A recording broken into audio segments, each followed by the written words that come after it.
নমস্কার। শুরু করছি রামায়ণ কথা।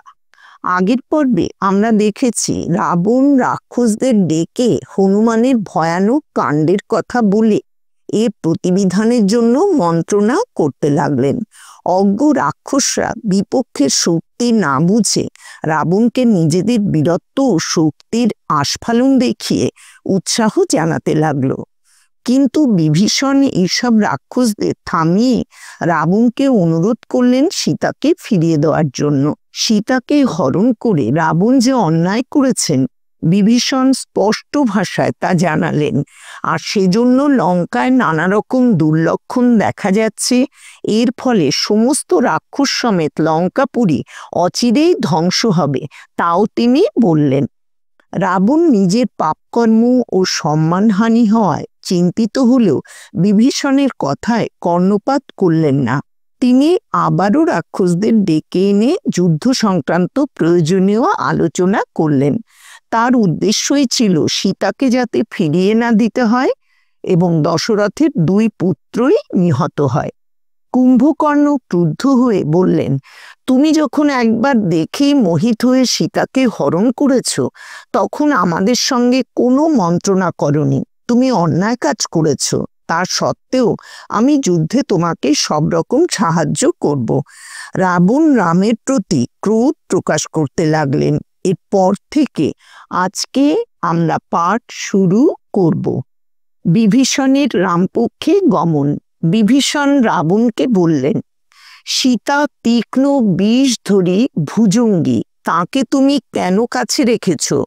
রাম লঙ্কা আক্রমণ করবার পূর্বেই সীতাকে প্রত্যর্পণ করো। কুম্ভকর্ণ, ইন্দ্রজিৎ বা অন্য কোনো রাক্ষসবীর যুদ্ধে রাঘবের সম্মুখে দাঁড়াতে পারবে না। তুমি যদি সবিতা বা মরুদ্গণের শরণাপন্ন হও, ইন্দ্র বা যমের ক্রোড়ে আশ্রয় নাও, আকাশে বা পাতালে প্রবিষ্ট হও, তথাপি রামের কাছে নিস্তার পাবে না। প্রহস্ত বিভীষণকে বললেন, আমরা দেব, দানব, যক্ষ, গন্ধর্ব, উরগ কাকেও ভয় করি না, রামকেই বা ভয় করব কেন? বিভীষণ উত্তর দিলেন, অধার্মিকের যেমন স্বর্গলাভ হয় না, সেইরূপ তোমাদের অভীষ্ট কখনো পূর্ণ হবে না। রামকে বধ করা তোমার বা আমার বা অন্য কোনো রাক্ষসের সাধ্য নয়। প্রহস্ত, রামের তীক্ষ্ণ বাণ এখনো তোমার শরীর ভেদ করেনি, তাই তুমি গর্বিত কথা বলছো। এই রাক্ষসরাজ কাম ব্যসনে অভিভূত। ইনি উগ্র প্রকৃতি, অবিবেচক। তোমরা এর মিত্ররূপে শত্রু। রাক্ষসকুলের নাশের নিমিত্ত তোমরা এর মতে মত দিচ্ছ। ভীম পরাক্রম সহস্র শীর্ষ নাগ একে বেষ্টন করেছে। ইনি রাঘব সাগরে নিমজ্জমান। তোমরা এর কেশ গ্রহণ করে উদ্ধার করো। রাক্ষসরাজ এবং সুহৃদগণের হিতের জন্য আমি স্পষ্ট করে বলছি, রামের হস্তে সীতাকে অর্পণ করো। যিনি সপক্ষ আর বিপক্ষের বলাবল ও ক্ষতিবৃদ্ধি বিচার করে প্রভুকে উপদেশ দেন, তিনি প্রকৃত মন্ত্রী। বৃহস্পতি তুল্য জ্ঞানবান বিভীষণের উপদেশ শুনে ইন্দ্রজিৎ বললেন, কনিষ্ঠ তাত, আপনি অত্যন্ত ভীত ব্যক্তির ন্যায় কি অর্থহীন বাক্য বলছেন? এই রাক্ষস কুলে যে জন্মগ্রহণ করেনি সেও এমন কথা বলবে না। আমাদের কুলে কেবল আপনারই বল, বীর্য, ধৈর্য আর তেজ নেই। রাম লক্ষ্মণকে যে কোনো রাক্ষস বধ করতে পারে। আপনি আমাদের অনর্থক ভয় দেখাচ্ছেন। আমি ত্রিলোকনাথ ইন্দ্রকে পরাজিত করেছি, ঐরাবতের দন্ত উৎপাটিত করেছি। সেই দুই সামান্য রাজপুত্রকে ভয় করব কেন? বিভীষণ উত্তর দিলেন, বৎস, তুমি অপক্ববুদ্ধি বালক, তাই আত্মনাশ কর অর্থহীন প্রলাপ বকছ। তুমি কেবল নামেই রাবণের পুত্র, তাই তার বিপদের কথা শুনেও তাকে নিবারণ করছো না। তুমি দুর্বুদ্ধি হঠকারী বালক, যে তোমাকে এই মন্ত্রণা সভায় এনেছে, সে আর তুমি উভয়েই নিহত হবে। রাবণ পুরুষ বাক্যে বললেন, শত্রু আর ক্রুদ্ধ সর্পের সঙ্গেও বাস করা ভালো, কিন্তু শত্রুর পক্ষপাতী মিত্র নামধারীর সঙ্গে বাস করা উচিত নয়। জ্ঞাতির স্বভাব আমার জানা আছে। এক জ্ঞাতি অপর জ্ঞাতির বিপদে ইষ্ট হয়। বংশের যে প্রধান এবং সর্ববিষয়ে শ্রেষ্ঠ তার অপমান ও পরাভবের চেষ্টা করে। পাশধারী মানুষদের দেখে পদ্মবনের হস্তিরা কি বলেছিল শোনো, অগ্নি, অস্ত্রশস্ত্র বা পাশ আমাদের পক্ষে ভয়ঙ্কর নয়, ঘোর স্বার্থপর জ্ঞাতিরাই আমাদের ভয়ের কারণ। রাবণ আরো বললেন, বিভীষণ, আমি লোকপূজ্য, ঐশ্বর্যশালী ও শত্রু দলনকারী এ তোমার সহ্য হচ্ছে না। তুমি ভ্রাতৃ স্নেহহীন, অনার্য। মধুকর যেমন রসপান করে পলায়ন করে, অনার্যের সৌহার্দ্য সেই রূপ। হস্তি যেমন স্নানের পর শুণ্ডে ধুলি নিয়ে দেহ কলুষিত করে, অনার্যের সৌহার্দ্য সেই রূপ। কুলাঙ্গার, তোমাকে ধিক। তুমি যা বলেছ আর কেউ তা বললে এই মুহূর্তেই তার প্রাণ যেত। এই কঠোর বাক্য শুনে বিভীষণ গদাহস্তে 4 জন রাক্ষসের সঙ্গে অন্তরিক্ষে উঠলেন এবং রাবণকে সক্রোধে বললেন, রাজা, তুমি আমার জ্যেষ্ঠ এবং পিতৃতুল্য মান্য, কিন্তু ভ্রান্ত ও ধর্মভ্রষ্ট। তোমার পৌরুষ বাক্য আমি সহ্য করতে পারছি না। তোমার হিতের নিমিত্ত আমি ন্যায্য কথাই বলেছি, কিন্তু যার বিনাশ আসন্ন সে হিতবাক্য শোনে না। তুমি আমার গুরু, তোমার শুভকামনায় যা বলেছি তা ক্ষমা করো। নিজেকে এবং রাক্ষস সমেত এই লঙ্কাপুরী সর্বপ্রকারে রক্ষা করো। তোমার মঙ্গল হোক, আমি যাচ্ছি, তুমি সুখী হও। বিভীষণ মুহূর্তকাল মধ্যে রাম লক্ষ্মণ যেখানে সসৈন্যে ছিলেন সেখানে উপস্থিত হলেন। মেরু পর্বতাকার বিদ্যুৎকান্তি বিভীষণ এবং তার 4 জন সশস্ত্র সুভূষিত বর্মধারী অনুচরকে দেখে সুগ্রীব বললেন, এরা নিশ্চয়ই আমাদের হত্যা করতে আসছে। বানররা শালবৃক্ষ ও শিলা উদ্যত করে বললে, আপনি আজ্ঞা দিন, ওই অল্পপ্রাণ দুরাত্মাদের এখনই বধ করব।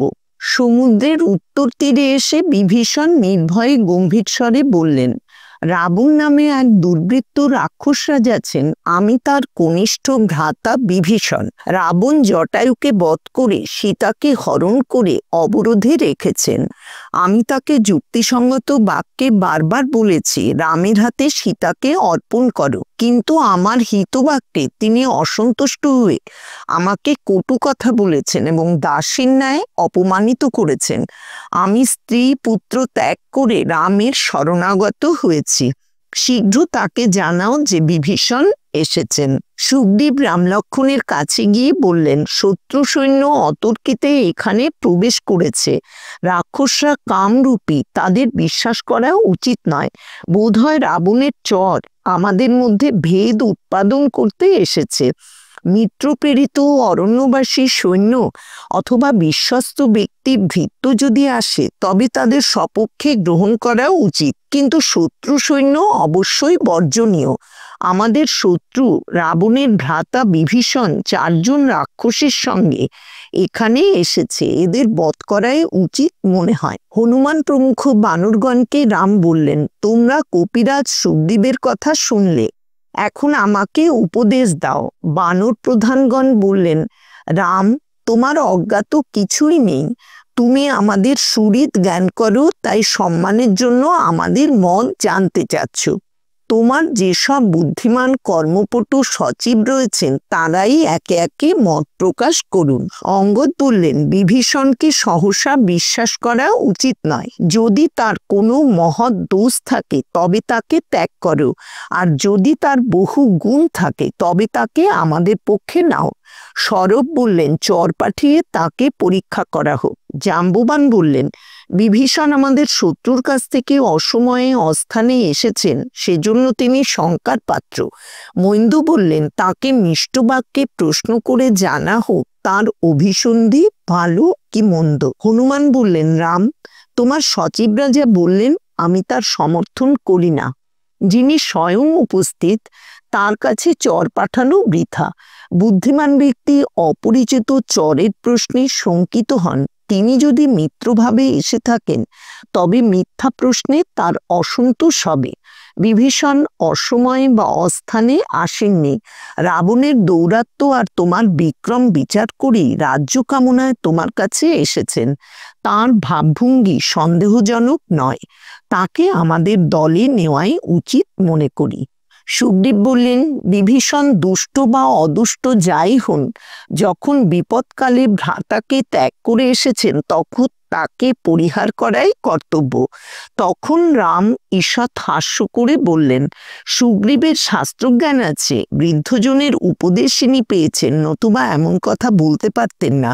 কিন্তু আমি জানি প্রত্যক্ষ লৌকিক সূক্ষ্ম কারণে রাজাদের মধ্যে ভ্রাতৃবিরোধ হয়। জ্ঞাতি ও নিকটবর্তী দেশবাসী এই দুই প্রকার শত্রু সংকট উপস্থিত হলেই হানির চেষ্টা করে। বিভীষণের সঙ্গে আমাদের জ্ঞাতি শত্রুতা নেই।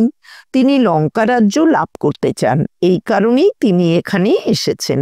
সকলেই ভরতের তুল্য ভ্রাতা বা আমার তুল্য পুত্র বা তোমার তুল্য সুহৃদ হয় না।